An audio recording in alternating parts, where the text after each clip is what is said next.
Di antara sebab datangnya hidayah adalah ketika seseorang itu selalu merasa masih banyak ilmu yang belum diketahuinya. Karena dengan begitu, dia akan terus mau belajar, tidak merasa pintar, apalagi merasa yang paling benar.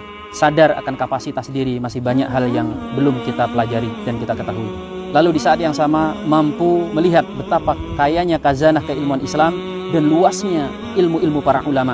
Agar semangatnya ketika mempelajari ilmu agama, itu adalah untuk mengambil faidah dari para ulama. Bukan untuk adu data, apalagi untuk mendebat mereka, apalagi untuk menyalah-nyalahkan mereka.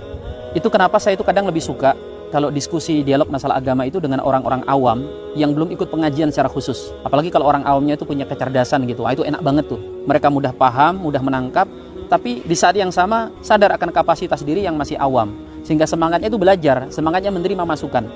Sebaliknya, tak jarang kita dapati mereka yang sudah ikut pengajian, itu kadang sangat susah menerima masukan dan pendapat dari pihak yang lain.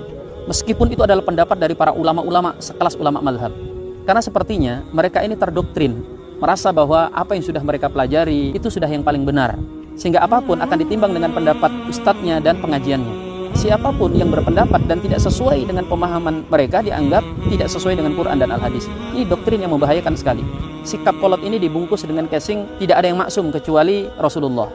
Semua orang bisa salah. Benar bahwa ulama mazhab sealim apapun mereka bisa salah. Kalau mereka saja bisa salah, bagaimana dengan ulama-ulama yang hidup jauh dari generasi para ulama-ulama mazhab?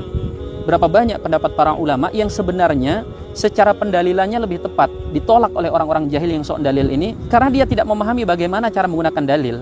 Kita harus sadar bahwa mengambil kesimpulan hukum itu adalah proses yang berdarah-darah, proses yang tidak mudah dilakukan oleh para ahlinya, bukan aktivitas nempel-nempelin ayat dan al-hadis di sebuah kasus. Benar agama ini gampang, agama ini mudah, tetapi bukan semudah dan segampang yang antum pahami. Untuk apa para ulama mengarang ilmu kemudian menyusun kitab sampai berjilid-jilid kalau mudah seperti yang antum pahami itu? Ini yang kata anak muda hari ini sungguh di luar nurul, tak masuk akmal dan bikin kita tak habis fikri.